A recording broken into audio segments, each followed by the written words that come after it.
This is the end of the year, and those of you, and I love the lovely testimony of the young lady who gave it. In each Sunday we've been hearing these testimonies.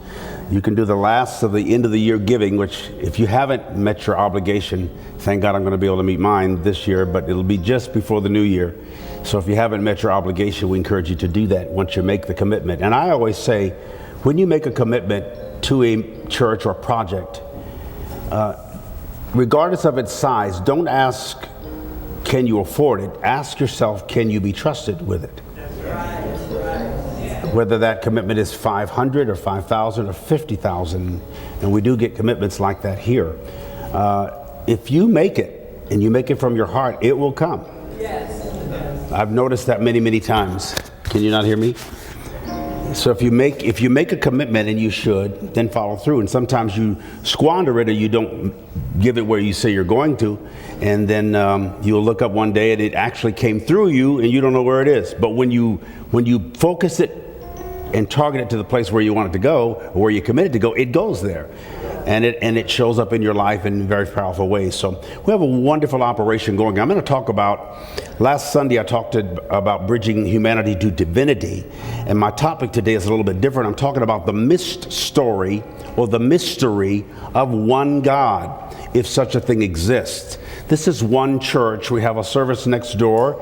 That's our humanist service. We had one an hour or two ago called the traditional service. But it's one church with 3 so far expressions. We could add a 4th service if we needed to. If we just had the one service, you wouldn't be able to get in here. We would have all been here together. But we're unified, but we're also diversified. And that's a new approach to thinking about God that I want to present to you today. There is an evolution that lives inside all of us, and it leads ultimately to where we belong, or to who we are and what we're here for. History is much older, much wilder. It's more exciting than most of us can imagine. History, the English word actually comes from his story, which is a reference to the Christ person. And the calendar has shifted around actually the birth of Christ. We don't know how long if that'll always be, but that's the way it is right now. But it's not just his story, it's her story or your story. Turn to somebody and say, I have a story. Not only do you have a story, you actually are a story. And you know that. The modern perception and worldview is profoundly affected, and sometimes maybe even infected virally with collective memories in the form of myths and fables and fairy tales from varying cultures and traditions and characterizations of the ages and periods of humankind. So Solomon wrote in Ecclesiastes 1, what has been done will be done again. What has been done will be done again. That suggests that life is cyclical and there are lots of repetitions in it. Sometimes I think, and I think all of us at various times feel like we are some kind of repeat. First of our parents, and their parents, and their parents. Or you just get these deja vus, like I've been here before, I've done this before, I'm not as afraid. And the more mature you become spiritually, the less you are intimidated by things that you think you don't know, because you really do know them, you just forgot them. This is my newest impression that we know a lot, and we came to this plane or planet of consciousness knowing, but we're dealing constantly with amnesia. And the only time you panic is when you forget you agreed to come here. Now, I'm getting away from victim consciousness because the religion I was raised in, the God that I was taught to worship, I always was afraid of. I got saved, quote unquote, I'm 60, when I was 5 years old, and I'm 64 on my next birthday. But I never felt safe in my fundamentalist background. Fundamentalists are supposed to get saved. But so many fundamentalists don't feel safe. They're always intimidated and even frightened or threatened by this God that they must appease or please. And religion culturally is built around appeasing an angry God or pleasing a difficult one. So we have all these codes and callings and religious sacred writ and writings and rules and regulations and rites, R-I-T-E-S, and rituals to try to appease an angry God. Who told you God is angry, and why do you believe that God is angry and that you need to appease him, her, it, or them? That's a question I'm asking at this stage and age of my life. It's interesting because the theme for the month of December here is God. So Solomon writes in Ecclesiastes, nothing is new under the sun. Some people think that's Atlantis or some ancient wisdom or new thought or some parallel reality. That this technology that we have, as I often love to show that the apple on this one has been bitten. So this is the tree of the knowledge of good and evil right here. All of you afraid of the mark of the beast, if you have a smartphone, regardless of how dumb you are, if you have a smartphone, you have the mark of the beast. So the mystery or missed story of one God. A story is an account of some imaginary or real event or person, or usually for entertainment or for containment. Traditions are things, stories that have been traded down over the history to contain something.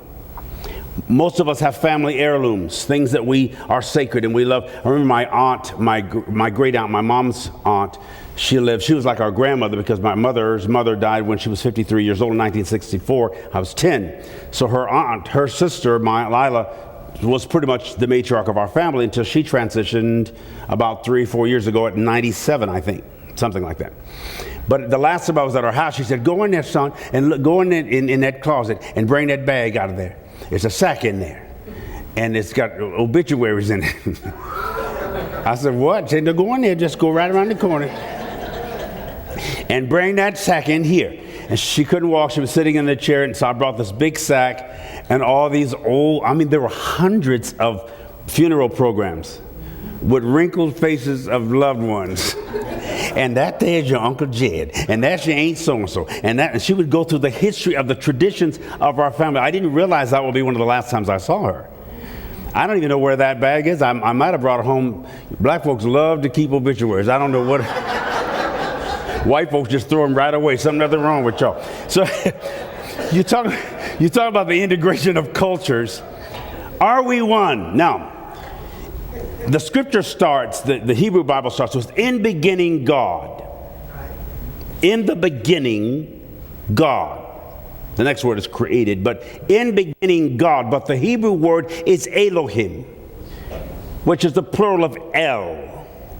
In beginning, gods created. Now that's in the Hebrew Bible. In beginning, the council or consortium of entities or deities or ideologies created. In beginning, now in the Hebrew Aleph, which would be the first letter of the Hebrew alphabet, it's in ancient thought. It's this: the Father of beginnings created Elohim in the heavens and the earth. In beginning, God created the heavens and the earth. But in the ancient thought and some of the mystics, it says the Father of beginnings created the council of deities, or the consortium of identities, imaginary, elevated energies, and the heavens and the earth. We call ourselves in Judaism and in Christianity, and Christianity is a Jewish religion, or many of the ancient religions. Hindu has 300 million deities. And so do you. You just haven't counted them all up. And that's a point I'm going to make to you today. Why would the scriptures, Judaism, Christianity, and Islam are all called the Abrahamic faiths? They all were born out of Father Abraham, who was of the land of the Chaldees, the land of the Ur. And they were in the land of Ur, or of the Chaldees, they were very mystical, and there was a lot of soothsaying and ethereal, paranormal. Some people would call it witchcraft. That seems like an unkind term. But they were mystics. And out of that tradition, Abraham came. And out of him came Judaism, or the Hebrew nation. Out of that came Christianity, which is a form of Judaism. And out of that came Islam. And they're all connected brothers and sisters together, all celebrating the same patriarchal origins. In the beginning, God, the gods. Now I want to talk about the mystery, or the missed story of your one, supposedly, those who believe that there is one true God. If there is, who or how is that one true God? The scripture doesn't say that there's just one. From beginning, in the beginning, there was a plurality, evidently, if you're going to use scripture. We do sometimes in this service. A mystery is something that's difficult or impossible to understand. It's a missed story. We're all struggling with religion, what that means. From the Greek word mysterion, and that which is known by the mustis in Greek. The initiated, or the initiates. A mystery is something that can be known and is known by those who have been enlightened. So the mystery itself suggests that the secret is out, but only to some. Are y'all getting, are you with me? So the mysterion, that which is known to the mustis, the initiate, those initiated into the mysteries, those who are initiated into the missed story. What I'm finding out at 64 years old is there's some missed stories. There are stories they didn't tell us. There's stories about God or good or me or us that we didn't know. And this information highway is not, sometimes it's the information highway, because there's some lies on here. They make up stories and news, and we understand it. But there's a lot of information. There is no excuse to be ignorant these days. If you're ignorant, it's on purpose. Remember, ignorant does not mean to not know. It means to not notice. Not to notate, not to make note of, or to fail to pay, as my God would say, to pay attention. The old folks used to, I don't pay him no attention. Because when you pay attention, there is tension, and it demands intention. You have to respond to what you are aware of. And we're coming into an age of enlightenment. People are waking up. In every religious tradition there is an awakening going on. There is an awareness. It's a new born again. I told you the word again, anothen in Greek, another, other, ether. An ethereal, mystical, spiritual breakthrough of some type is occurring on the planet as we speak. It's a powerful awakening. It doesn't matter what age you are. We deal with the millennials. They don't have the same belief system. They're the true Unitarians. They don't believe nothing. That's a creedless generation. Or these kids live in the cloud. They keep that little phone in their hand. They look right straight through you to the cloud. Remember, it's the iPhone or the iPad or the iCloud. It's all about I or them or it. Another awareness. You talk religion and they don't even hear you. Where were these kids? They're not following us, so I'm trying to follow them. I think they're onto something. Because they don't have all the clutter that we have. I'm still losing layers and layers and layers of stuff that has been put on me all that my 60-some years on the planet. There is an awakening occurring, and there's nothing wrong with an awakening, but when you've been asleep a long time, and somebody comes in and turns on a bright light, if you've been in darkness laying there and comfortably asleep, and somebody just comes in and that's why it's called an alarm. It alarms you. An alarm, really, in its English origin, means a call to arms. Because when the alarm went out, or they rang the bell, everybody picked up arms. That meant an enemy was coming. So we still are alarmed by light. Light wakes up sleep folk. We're dealing with hypnotics. Hypnos is the Greek word for sleep. A hypnotist hypnotizes you. It lulls you to slumber, and then through the power of suggestion makes you believe something or do something or feel something or experience something fictionally, but for you it's real. If I was a hypnotist, I could make y'all think that I'm the bank and you'd put all your money in me. A hypnotist can lull you into slumber. Religion is hypnotic. Talk to me, somebody. It lulls you into slumber, and then through the power of suggestion makes you believe something that you may not really believe, except temporarily. Then when you awaken out of it, you say that I played that role on Sunday, but I may not play it on Moon Day. This is Sunday, tomorrow is Moon Day. Yesterday was Saturn Day. It's all about planets and planes and plans of reality, gods and goddesses who we name something. In beginning, there was the Consortium of Gods. Now, the Hebrew scripture also says, "Hear ye, O Israel, the Lord our God is one."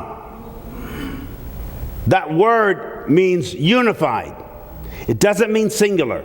The Lord our God is unity, or unified, or a unit, or unique. Worship the Lord your God with all your heart. Thou shalt have no other gods before me. Didn't say thou shalt have no other gods besides me, because we do. Talk to me again, somebody. Which one are you worshiping today? Which one are you devoted to? One of them is your job, or the fact that you don't have one or looking for one. You're devoted to your spouse or lover or children or your education. You have all these devotions, and you worship them and you reverence them, if not fear them. Talk to me again, somebody. Thou shalt have. No, what's my point? I'm trying to get you away from this intimidation about the different devotions in our lives, and to know how to give proper attention to the thing that is causing tension, and out of that create an intention that makes our life go along more smoothly. We're too uptight. Turn to somebody and say, relax. Relax. You can't relax unless you relinquish. You have to let some things go. Can you imagine worshiping God or even having faith without fear? Just try to imagine that. I don't even know if we can imagine. What is a life without fear?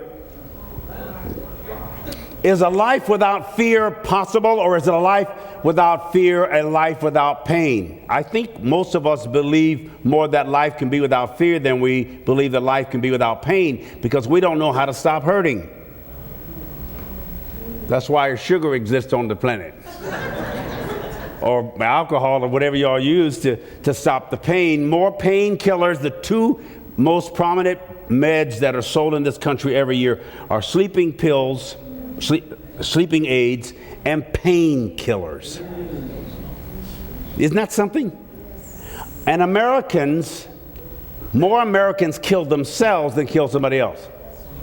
We have all these gun laws, we're afraid of guns, but the real issue is that we don't kill others as much as we kill ourselves. There's a lot of people who are suicidal, homicidal at any given time. Most of you in here are. It's just you're somewhere in between. One day you want to kill somebody.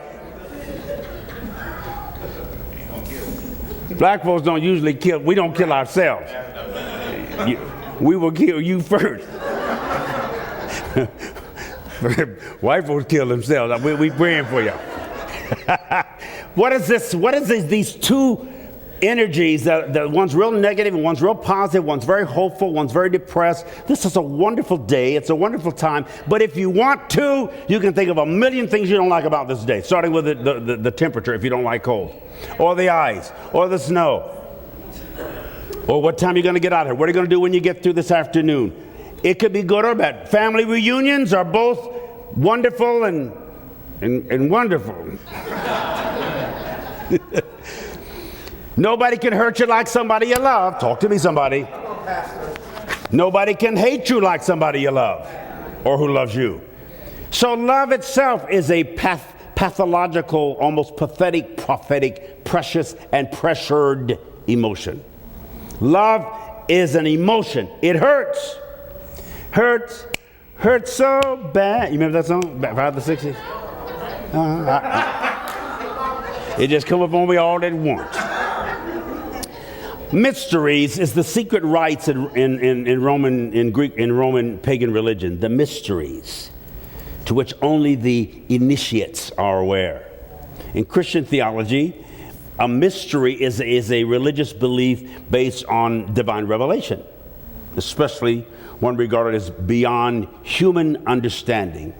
The mysteries of Christ and the mysteries of Muhammad, or the mystery of the Buddha. Buddha just means enlightenment. Jesus was a Buddha. He was an enlightened one, even though Buddha preceded him by nearly 1,000 years. Buddha was not Buddhist. Buddha was Hindu. Jesus wasn't a Christian. He was Jewish. Muhammad really wasn't a Muslim. He was influenced heavily by Christians, particularly his Catholic aunt.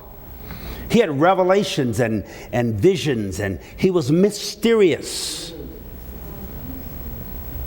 All of the leaders of any movement are mysterious, usually moody, strange people like you. Eccentric, unusual. There's something in every single one of you or us that is mysterious. There's a part of you that you keep only to yourself because you know that part of you is sort of crazy. And you're intrigued and fascinated, more intrigued, fascinated, and interested in your crazy self, even though you're a little bit afraid or intimidated by that crazy self, so you keep it in the back room under lock and key. And only your closest friends get to meet your real crazy self. Because they're going to love you even with your crazy self. That's privileged information. Psychologists say about every 1 out of 5 people that you meet are insane. So count 5 people, and that 5th one is crazy. But the crazy one may be the one that's actually more connected, in tuned. The reason some people get drugged is because they experience some aspect of themselves that they don't when they're sober. Our objective is to teach you how to connect with that inebriated self and not be drunk and not lose contact with reality. But many people actually want to lose tact with reality because the reality is too painful. How do you transcend that reality and create another one? That's what we call elevated consciousness. And we treat our meds. Remember, our meditation originally was experienced to create medication. Those are the English terms. The shaman or the mystic or the medicine man or woman, they would go into some ethereal in-between place and hear and feel and sense, and then come back and take herbs and plants and create a poultice, as my aunt used to say, some kind of salvation, something to save you or make you feel safe in an environment that you can't control. A salve. Everybody wants to be saved. They really want to be healed, and they want to feel safe. Talk to me again. They want to feel safe. They want to feel secure. That's one of the primary gods you worship. And whenever you feel less than safe, a rebellion occurs. Because in your soul, you know you're okay. Turn to somebody and say, I got this. I'm really good. You know that, and when anybody suggests otherwise, your nostrils flare. Your eyes start batting. Sometimes your blood pressure goes up or your heart speeds up. Especially when somebody who loves you makes you feel less than loved. You don't care about a stranger. The reason family gatherings and reunions can be so awkward is because you're supposed to love each other, and you really do. And it's never really a question of love. It's a question of like. Most so-called believers believe that God loves them, but most people in any tradition do not believe that God likes them. And we even struggle with people we know and love, hope they like us. You don't doubt your parents' love. No, very few people really doubt that, but they wonder if their parents like them. So if the parents go, "You've been a good little boy," or "You've been a good little girl. Here, look, mommy, look, dad, look what I did." That kid is not wondering whether the parent loves them. "Do you like what I did? Look at me, daddy. Watch this." We all do that. Some of you are 75 years old and you're still doing it. Talk to me, somebody. Isn't that common? I don't doubt my son's love. That is not a question, and he doesn't, but he wants me to like him. I want him to like me. A lady used to say, God don't like ugly, and he ain't crazy about pretty. The Christmas gift you buy or receive is not just about love. I don't want my children or my mother or my parents or friends to love what I give them. I want them to like what I give them. And I don't just want to love what you give me, because I might not love, but I sure want to like it. Talk to me again. Do this. Now, all of those desires, watch this, the desire to be loved or liked, or to like or love, is a devotional commitment that you make. You want to love. You need to love. It's almost like you have to love. You're supposed to love. You've got to love, and you need to be loved. And when you think you're not, you cry or protest or get drunk or fuss or cuss or pout or get withdrawn or get pious and super spiritual and tell yourself you don't need nobody but God. And you as crazy as a bat, and you're about to have a complete nervous breakdown, because you know in your soul you are loved, but you don't believe it. Come on, this is a little group therapy. We're almost finished. We all know we're okay, but we don't believe it. We all know we're loved. We came here knowing we're loved. Why don't you believe it? Who's been messing with your head? We think it's heart issues. It's usually just your head. It's your head. It's the way you think. Because what you think about, you bring about. Mysterion and mysterium, mystery and ministry in English Latin come from the same ideology. The minister is supposed to understand the mysteries. We're supposed to be enlightened or initiated, and we're supposed to enlighten you so that you know better. You know better. That meant a whipping was coming when I was raised up. If they said, "You know better than that boy," you wouldn't get in trouble for things you don't know better, but when you know better, look at somebody and say, "You know better." Now, sometimes I have to look in the mirror and say to myself, "I know better than this." Why? What's a nice person like me doing in this depression place? What are you doing depressed? Put your arms around yourself like this. This is one of the happiest seasons of the year, but it's also one of the times of the highest suicide rate. This is one of the loneliest seasons in the English calendar. Even if you're surrounded sometimes by people you love, buying Christmas gifts is really not about making somebody happy about themselves, but making them happy about you. And there's more guilt in this season than giving in this season. And a lot of the giving is given out of guilt. That's not what this season is about.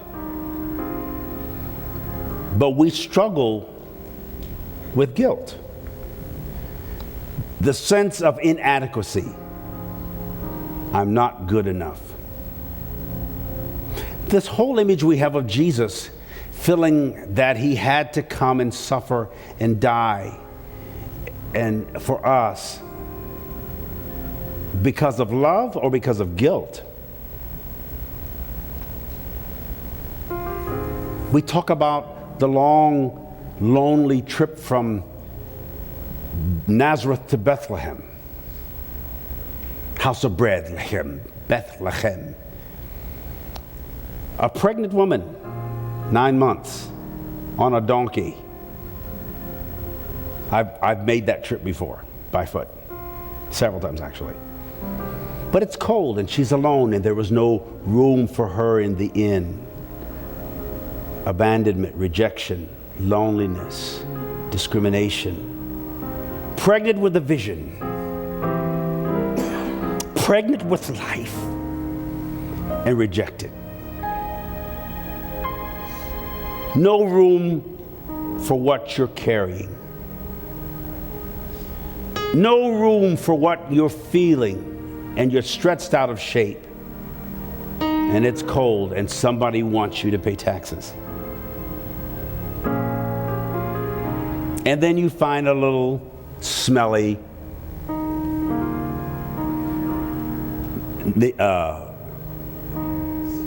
what do you call the place where the animals?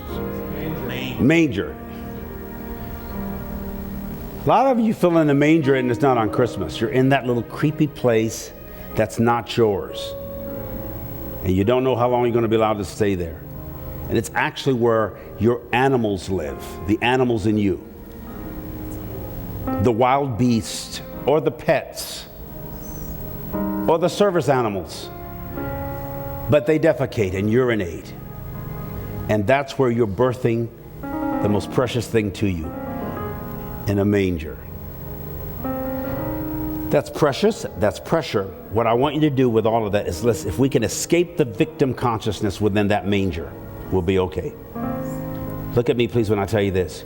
You are not a victim of circumstances. You're a victor over them by choice. This is not a mean season. It's not a mad season. You're not a victim of the last election unless you believe yourself to be.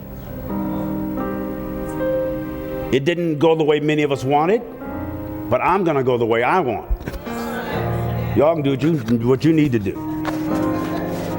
Huh? It's a choice. Say it, I'm not a victim of circumstances. I'm a victor over them. In a moment, we're going to celebrate common union. One church and 3 locations. Right in this building. In beginning, the Council of Gods created. All those deities and identities and ideologies in your mind, let them have a convocation or a conference. Let them confer with each other and come up with something wonderful for you. You're hearing the voices anyway. Oh, y'all hear voices. I can look at you and tell, because somebody talking to you and it ain't me. Somebody else is talking. You don't have to shut them all down. Just let them confer with each other and to come to some sense of agreement. Are y'all with me? Hug yourself one more time. You're precious. You're powerful. You're special. I bless you. I feel something. I hear something. What do you hear, David? You playing? Fall on your knees. Oh, he ain't the angel messing. All night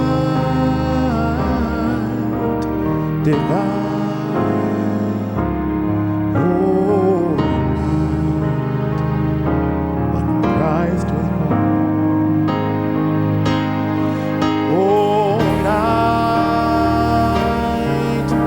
divine. Oh, night divine. So for the next 30 minutes, and then the next hour, and then the next 2 hours, without hosting guilt, without hosting or housing in your consciousness victim consciousness. Test it. See how good you are at it. You're better than you think, but you're not always conscious of it. So I want you to consciously say there's no room in the end for guilt. There's no room in the end for victimization. No room in the end, I-N-N. Okay? Shut it out. Shut it down. Shut it up. Look at someone and say, shut it out. Shut it down. Shut up. Give somebody a hug or a handshake or a Silent night. Sing with me.